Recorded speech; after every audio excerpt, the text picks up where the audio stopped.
So first of all, we're going to talk about settings, guys.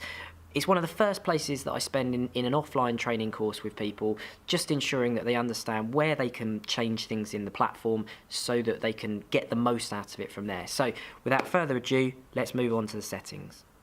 Okay guys, so here's the first lesson, which is going to be involved with the screen. So the first thing that I teach people to do when it comes to LinkedIn is just to get a better awareness of the settings that are available to you and just ensure that they are set up in the correct way for you.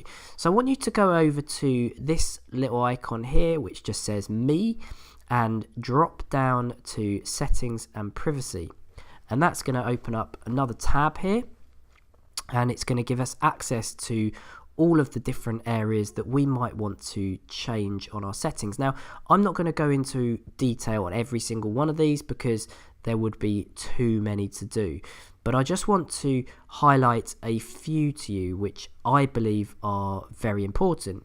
So the first place I want you to come to is privacy. Now, I want you to drop down to these areas here, and the first one I would like you to look at is edit your public profile. Choose how your profile appears in search engines. Now, the first thing that I would suggest you do is give yourself a URL, a web address, which is easy to put onto your signatures or onto your business cards that allows people to get access to you. And you can see that here, it says edit profile, public profile URL here. And the little pencil here allows me to change this section here, which is just directly after the main linkedin.com/in / and then in my case I've put my full name, so Alastair Banks. Now that's going to help me in search engines, and it's going to help me when it comes to promoting my LinkedIn profile to other people. So it's a really useful area just to quickly go and change. Maybe you can or can't get your name, but some sort of version of it would be a better version of whatever it is that it chooses for you automatically. You're also going to want to make sure that you can just customize your public profile in the way that you want. So make sure your public profile is visible to everybody, and you can untick or tick all of these sections depending on what you want to show people. Personal preference is probably best here. Okay, we're now back in the privacy screen in settings. The next thing I want you to do is to drop down who can see your connections.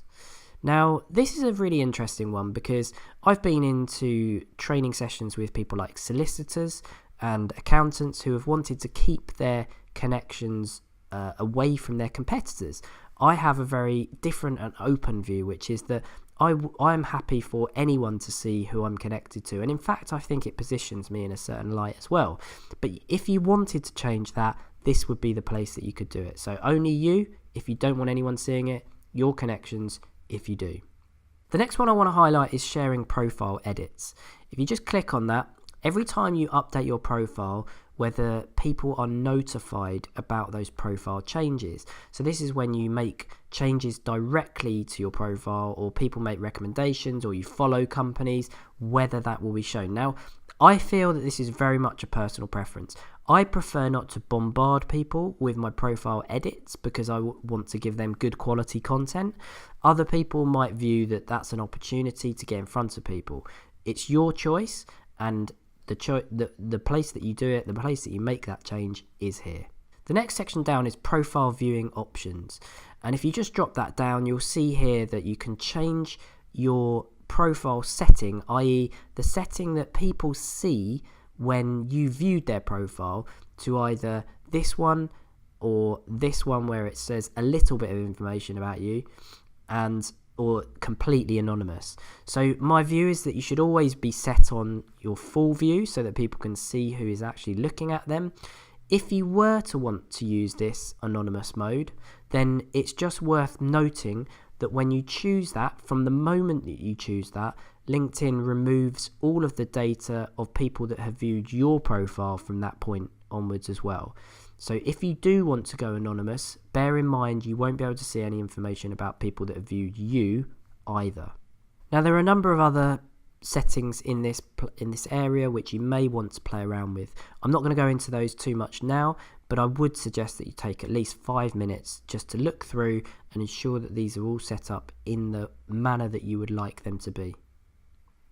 So there we have it, guys. The first of your lessons in LinkedIn is to spend some time on your settings just to ensure that you get them set up in the way that you wish them to be from day one. There's no point doing all of this other work on this course if you don't have at least your settings set up correctly. Right, let's move on.